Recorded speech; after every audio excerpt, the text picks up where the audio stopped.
করেছিল যে 15 দিনের ভিতরে তাদের আয় ব্যয় হিসাব দিবেন।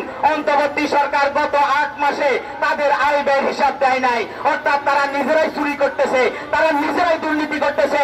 এই দুর্নীতিবাজ অন্তর্বর্তী সরকার দিয়ে এই দেশের আর কিছু হোক না হোক অন্তত সংস্কার হবে না। তাই আমরা এই অন্তর্বর্তী সরকারকে বলবো যত দ্রুত সম্ভব একটা জাতীয় নির্বাচন দিয়ে এই দেশের মানুষের কাছে ক্ষমতা হস্তান্তর করুন। অনেকে বলে যে অন্তর্বর্তী সরকারকে আমেরিকায় বসাইছে, এদেরকে নামানো যাবে না।